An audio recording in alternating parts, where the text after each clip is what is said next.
Hey everyone, thanks so much for stopping by my channel today. If you haven't subscribed yet, make sure to hit that subscribe button so you never miss out on any future videos. I hope you enjoy the content and feel right at home here. Thank you again for your support, and I wish you all an amazing day ahead. The so-called 28-point peace plan for Russia and Ukraine has now been whittled down to 19 points, though none of us have actually seen the full details of this new version. Still, there has been no shortage of commentary and discussion about it. A lot of people are talking, and a lot of opinions are moving in opposite directions. We spoke with Colonel Doug McGregor earlier, and now we're going to get more insight into how this peace plan is being viewed from Moscow, but also from the American side through the perspective of former U.S. officer Stanislav Krepnik, who is now a political and military analyst. It's important to understand the context here. The 28-point plan was originally attributed to Donald Trump, who reportedly floated it to both Russian and Ukrainian representatives. However, this leaked plan caused a wave of confusion, with many in the West initially accusing Russia of drafting it. After further examination, it became clear that the plan was actually American in origin. But now, Russia is not exactly enthusiastic about this 28-point peace plan.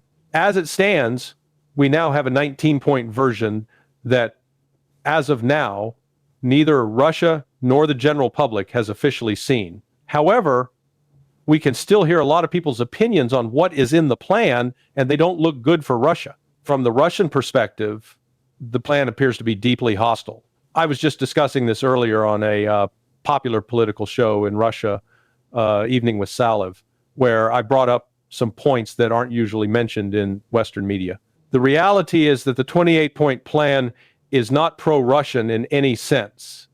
Rather, it is a direct attack on Russia's sovereignty. For example, the plan suggests the creation of a demilitarized zone, a concept that is vague and undefined, but certainly threatening to Russian interests.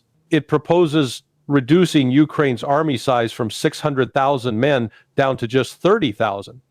And yet, Ukraine's army will still be 2.5 times larger than when the conflict started. Russia is required to amend its constitution, preventing any preemptive military action against Ukraine, essentially leaving Russia in a position where it can only act in self-defense. Additionally, both countries are asked to alter their educational systems to promote tolerance, a concept that carries a very specific political agenda that is opposed by Russian values. Russia is an Orthodox Christian nation, and while Ukraine has moved in a more liberal direction, including holding gay pride parades, Russia has no intention of adopting such policies. The plan calls for changes to the Russian constitution to reflect these demands, which is unacceptable. Furthermore, there are economic stipulations that favor the U.S. over Russia. The plan calls for the U.S. to be compensated for its involvement, with $100 billion in frozen Russian assets being handed over to the U.S., with another $100 billion in European funds also funneled into U.S.-backed projects. Additionally, the U.S. would automatically receive 50% of the profits from these ventures. This sets a dangerous precedent, as it not only rewards financial interests, but also undermines Russia's sovereignty and economic stability. The first point of the plan is particularly problematic. It insists that Ukraine's sovereignty be confirmed, but by whom? If we're to believe Senator Marco Rubio, the U.S. is fighting a proxy war in Ukraine, which automatically casts doubt on Ukraine's sovereignty as it is controlled and influenced by external powers. Ukraine is not a truly independent nation in this context. It is being used by the USH for its own geopolitical objectives. The entire structure of the peace plan is designed to undermine Russian interests, and there is no way Russia would accept such a one-sided deal. The purpose of this plan seems clear. If Russia were to agree to it, the West would use it as a propaganda tool to destabilize Russia internally. President Putin, in typical diplomatic fashion, responded to this plan by stating that it could be used as a basis for future agreements, but made it clear that he would not sign it. Russia has made it abundantly clear that the terms are unacceptable. Russia would not agree to paying for electricity produced at the Zaporozhye plant, where half of the electricity produced is sent to Ukraine for free, while Russia covers all maintenance costs. The plan even demands that Russia abandon its claim on the money generated from this plant. These demands are nonsensical and unfair to Russia. The most absurd part of the plan, however, is point 4. A dialogue would be held between Russia and NATO, mediated by the United States, to resolve all security issues and de-escalate the conflict. This is laughable. How could the U.S., the leader of NATO and a key antagonist in this conflict, act as a neutral mediator between Russia and NATO? This would be akin to the leader of a gang that has just robbed and beaten you, claiming to be neutral and offering to mediate peace talks about the very conflict they started. It's an insult, and it would never be accepted by Russia. It is also ironic that despite this plan being accused of being pro-Russia in the West, it is anything but. The Ukrainian side has rejected the plan outright, and the Ukrainian parliament has openly stated that they would not agree to any peace negotiations unless they were on Ukraine's terms. The speaker of the Ukrainian parliament, according to the Russian viewpoint, is the only one who has the legal authority to make a deal, not President Zelensky. This tells the Russians that there is no one legitimate to negotiate with in Ukraine. The power structure in Ukraine is unstable and illegitimate, with no elections held in years and no real political leadership. In Ukraine, there are still those trying to overthrow the Zelensky regime, particularly in the eastern regions. It's no surprise that many Ukrainians are now seeing the harsh realities of their situation. They are being used as cannon fodder in a war that seems endless. There are reports of soldiers being forced to fight despite being injured or maimed, and the situation is only getting worse. People in western Ukraine are beginning to realize that they are being exploited by their government with no regard for their lives. These people are being used until they are dead or maimed, and the West simply doesn't care. As for President Putin's perspective, he has made it clear that Russia's military advantage on the battlefield, in the air, and in industrial capacity is undeniable. However, there is no room for Russia to concede any of the points in the peace plan, whether it's the 19-point or 28-point version. The only positive aspect is that two nuclear powers are talking, but this doesn't change the reality on the ground. Escalation is still on the table, and the West continues to push for military involvement. The talk of no-fly zones and other military interventions would only increase tensions and lead to more bloodshed. These decisions are made by politicians who are either clueless or intentionally misled by their own propaganda. On the other hand, the Russians are pragmatic. They have accepted ceasefires in the past, but the Ukrainian government has consistently failed to honor them. There have been multiple ceasefires, including an energy ceasefire earlier this year, but these efforts were ignored by the Ukrainians. The Russians, for their part, have demonstrated restraint, but this has been met with continued Ukrainian aggression. The reality is that the Ukrainian government, led by Zelensky and his cohorts, is pushing the country into further destruction. They have no regard for the lives of their citizens and are willing to sacrifice everything for political and financial gain. Meanwhile, Russia has the upper hand, both militarily and economically, and has no reason to accept a deal that would undermine its sovereignty and security. The only option left for the West in Ukraine is to accept the inevitable. Russia will finish the job on the battlefield, and the West's interference will only prolong the conflict. In the end, the West's involvement has done nothing but escalate tensions. As long as politicians in the West continue to push this narrative, the people of Ukraine will suffer. The situation has reached a point where there is no turning back. Russia has made its stance clear, and it is only a matter of time before the battlefield dictates the outcome. The so-called 28-point peace plan between Russia and Ukraine has been reduced to 19 points, according to Ukrainian President Volodymyr Zelensky. The key question, however, is whether we are any closer to achieving peace. Are the Europeans ready to accept it? Are the Ukrainians ready to accept it? And more importantly, is Russia prepared to accept it? Amid these questions, we also have to consider the growing violence in the Middle East and the looming possibility of a new conflict in Venezuela, which seems to be on the brink of another U.S.-led intervention. So there's a lot happening, and the questions are piling up. Let's begin with the situation in Ukraine. Within the United States, there are fierce disputes, not only between Republicans and Democrats, but even among Republicans themselves about how to approach the war. J.D. Vance, a Republican senator, has expressed his frustrations, snapping at Mitch McConnell, another Republican, over the administration's stance on the peace process. McConnell, in his recent comments, aligned with the current administration's view that President Biden's weakness has emboldened Russia, specifically Putin. He also stated that pressuring Ukraine or appeasing Russia would be a mistake and argued that U.S. credibility is on the line. McConnell's logic, however, is flawed. It's simply delusional. Let me break it down. If we go back to 1955, just 10 years after the end of World War II, the idea of offering Austria neutrality was discussed at length. At that time, Russia was understandably concerned about the potential threat posed by Germany and Austria. The result was the Austrian State Treaty, which neutralized Austria and excluded foreign forces from being stationed there. President Eisenhower supported the idea, stating that the U.S. didn't have the resources to defend every European country against Soviet threats, so neutralizing Austria was the best option to avoid conflict. Fast forward to 2025, and now we have McConnell and others suggesting that Ukraine cannot afford to be neutral or limit its military power if it wants to survive Russia's aggression. But in reality, that is precisely how the conflict in Ukraine started. The U.S. pumped billions of dollars into Ukraine, built up one of the most modern and well-equipped armies in NATO, and right after the coup in 2014, the Ukrainians began shelling the Donetsk and Luhansk regions.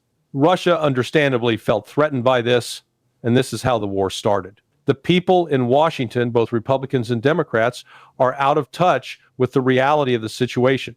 They believe that the U.S. is stronger and more capable than it is, and they overestimate Europe's military capabilities. Their statements and policies bear no relation to reality whatsoever. Moving to the peace process, the 28-point peace plan that has been proposed by Trump's team has been met with resistance from the Ukrainian government, particularly Zelensky. He has laid out red lines that are a complete repudiation of the Trump proposed peace plan.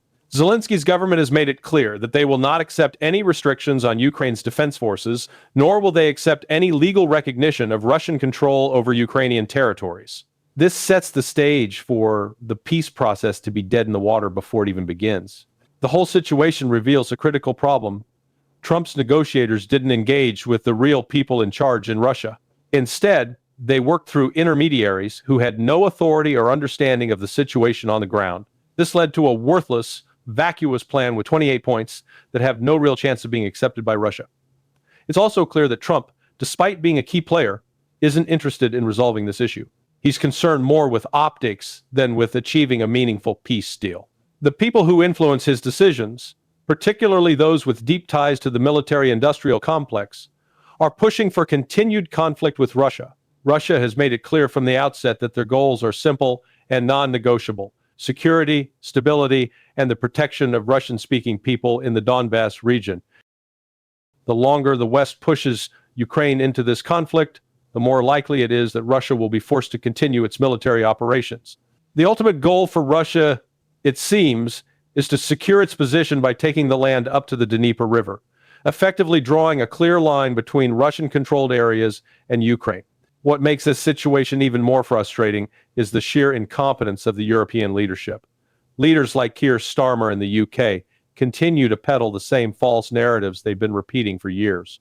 They accuse Russia of aggression and ignore the overwhelming evidence that Ukraine's government and NATO have provoked Russia into this war. Starmer and his ilk continue to push for a just and lasting peace, but their vision of peace is one where Ukraine remains part of NATO and continues to be a pawn in the West's geopolitical struggle against Russia. This is not peace. This is the continuation of war by other means.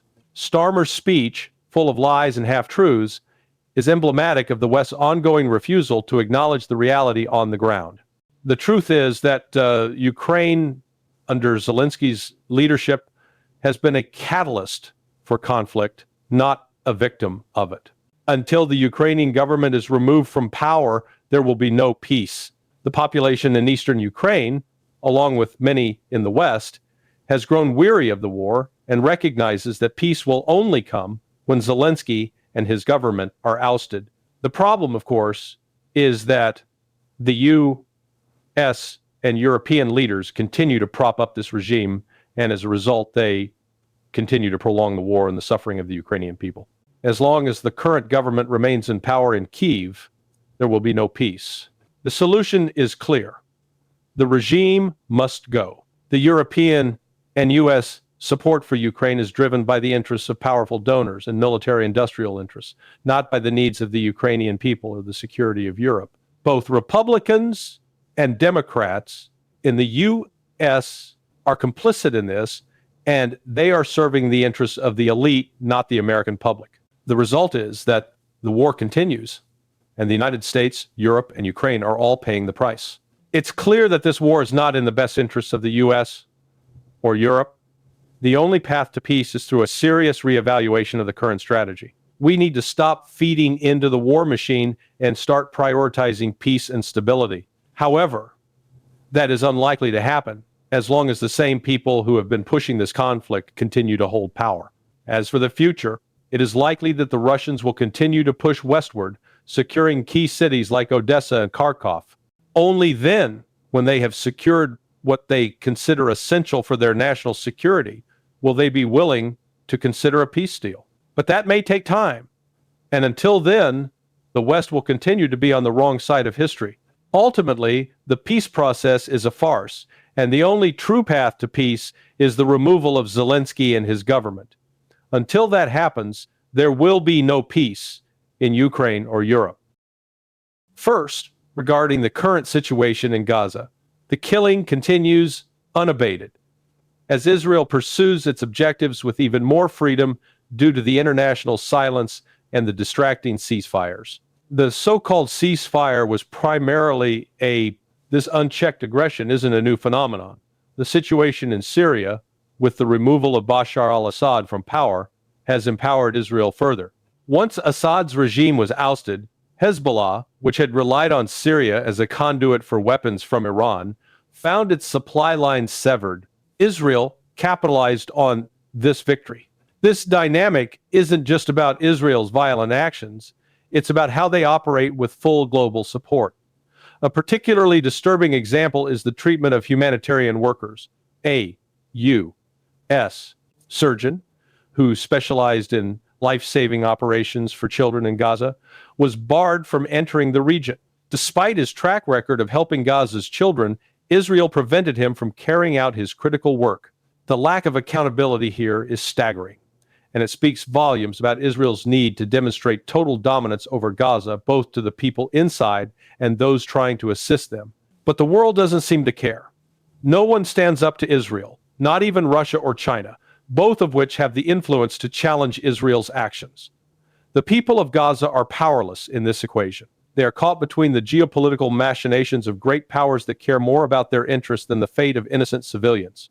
Now, shifting to the topic of Ukraine, the U.S. and the U.K. Orchestrated the 2014 coup in Ukraine to remove the pro-Russian government of Viktor Yanukovych. The West didn't approve of Yanukovych's stance on Ukraine's neutrality and his decision to keep Ukraine out of NATO. This was seen as a grave threat to the U.S., its geopolitical interests, particularly its long-term plan to contain Russia. So the coup was staged to remove him and replace him with a government that would be more aligned with Western powers, including NATO. The fallout from this coup was disastrous. Ukraine became a battleground for foreign interests, particularly the U.S., which saw the coup as part of a larger strategy to weaken Russia. Meanwhile, Ukraine's internal divisions were ignored, and many Ukrainians who were previously content with neutrality were now thrust into a proxy war with Russia, a war that has devastated the country. It's clear that the U.S. saw Ukraine not as a sovereign nation, but as a pawn in a larger geopolitical game. The presence of far-right elements, such as the Azov Battalion, in the Maidan protests and the subsequent government of Ukraine, complicates matters even further.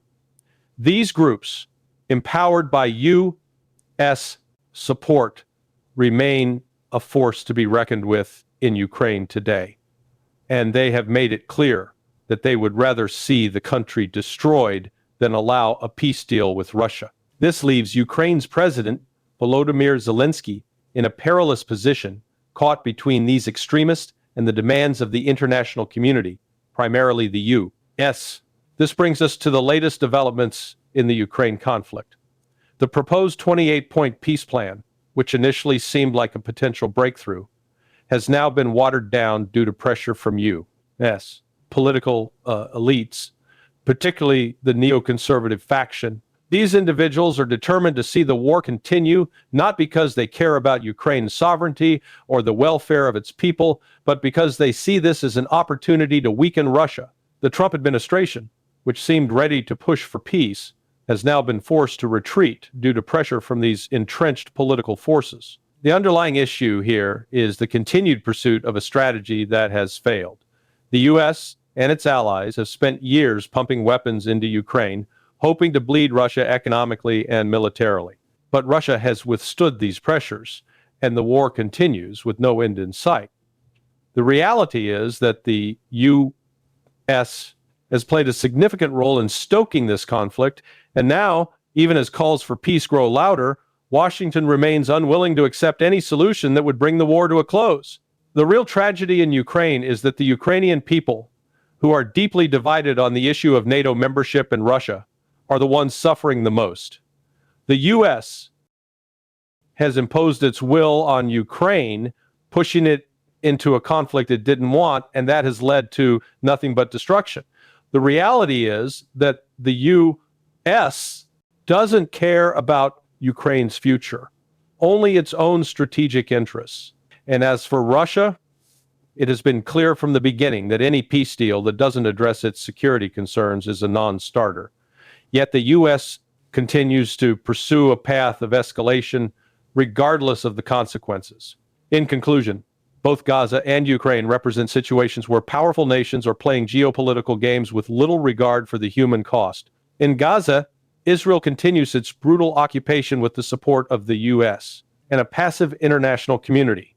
In Ukraine, the U.S. has fueled a conflict that serves its own interests, with no regard for the lives of ordinary Ukrainians. The world must ask itself, when will it stop sacrificing lives for the sake of power and influence?